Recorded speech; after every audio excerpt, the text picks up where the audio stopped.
அனைவருக்கும் வணக்கம். இந்த வீடியோவில் தேவராய சுவாமிகளை பற்றி சொல்ல போகிறேன். 1820 ஒரு பக்த ஹிந்து குடும்பத்தில் பிறந்த தேவராய சுவாமிகள் ஒரு பெரிய முருகன் பக்தர் ஆயிருந்தார். அவருக்கு சின்ன வயசில் இருந்த காலத்திலேயே முருகப்பெருமாள் மேலே பெரிய பக்தி உண்டாயிருந்தது. அவர் தமிழில் எழுதிய ஸ்கந்த சஷ்டி கவசம் இன்று உலகத்தில் லட்சக்கான பக்தராலும் படிக்கப்படுகிறது. பிரிட்டிஷ் அரச காலத்தில் மைசூரில் தங்கியிருந்த ஒரு தனிக பூமியுடன் ஆயிருந்தார் அவரோட அப்பா. திருச்சியில் இருந்த தமிழ் பண்டிதர் ஸ்ரீ மீனாட்சி சுந்தரம் பிள்ளையின் பக்கத்தில் தேவராய சுவாமிகள் தமிழ் கத்தார். சீக்கிரமாக தமிழ் நிபுணராகி பக்தி மொழி பற்றிய பெரிய ஞானத்தை பெற்றார். முருகன் பக்தியோட அவர் கந்த சஷ்டி கவசம், சிவகவசம், சண்முக கவசம், சக்தி கவசம், நாராயண கவசம் என்பன அநேகம் கவசங்கள் எழுதியார். அவர் பல பாடல்களும் எழுதினார்.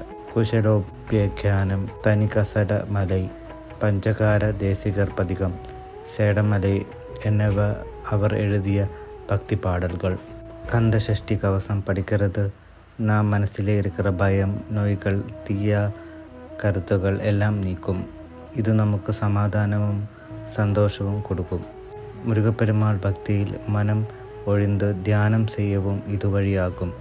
தமிழ் வீடுகளில் எல்லாம் முக்கியமான வீட்டை மக்கள் கந்த சஷ்டி கவசம் படித்திடுவார்.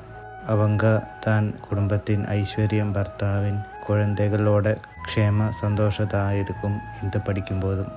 தேவராய சுவாமிகள் ஒரு பெரிய தபசி மாதிரி ஜீவிதம் வாழ்ந்தார். சிம்பிள் சாப்பாடு தான் சாப்பிட்டார். முருகன் கோவில் முன்னாடி பாடல்கள் பாடும் எழுத்தும் பக்தியில் மொழிந்து வாழ்ந்தார். அவர் பல கோவில்களை செல்ல போயிட்டார். பல பக்தர்களுக்கு முருகன் பெருமாள் பக்தியை அறிவிக்கும் உதவி பண்ணார். ஒரு நாள் அவர் முருகன் தரிசனம் கிடைத்தது. அவர் பக்தியோட அழகான வெளிப்பாடு கண்டு ஆத்மீக சக்தி பெறினார். அவர் அந்த பக்தியில் மொழிந்து இருந்தார். இப்படி அவர் பக்தியோடு வாழ்ந்து முருகன் அனுகிரகத்தால் மோட்சம் பெற்று என்று பக்தர்கள் சொல்லியிருக்கிறார். ஒரு சமயம் தேவரார் சுவாமிகள் தான் ஜீவிதத்தில் ஒரு கடினமான சமயம் கண்டார். அவர் மனசில் துக்கம் வந்து உலகத்தின் அவ்வளோ பெரிய வருத்தத்தை சூசைட் செய்யணும் என்ற கருத்து வருகிறது. அவர் திருச்செந்தூர் முருகன் கோவில் போகி கடல் ஓரம் தங்கியிருந்தார்.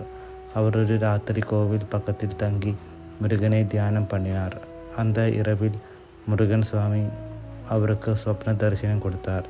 முருகன் சொன்னார், நீ எழுந்து வா, நான் உன்னை வாழிக்க வைப்பேன். நீ எழுதிய பாடல்கள் என் பக்தர்களை காப்பாற்று என்று. அவர் கலைந்து போக விரும்பிய ஆ ராத்திரி தான் பக்தியோட புதிய ஆரம்பம் ஆயிற்று. அதனால் தான் கந்த சஷ்டி கவசம் இந்த உலகத்தில் எப்போதும் பக்தியின் கவசம் ஆயிற்று.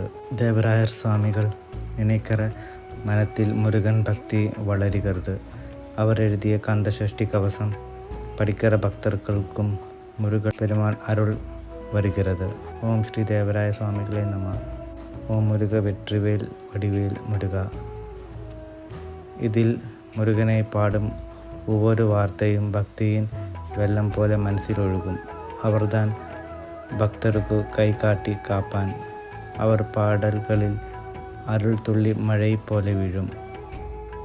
நன்றி, வணக்கம்.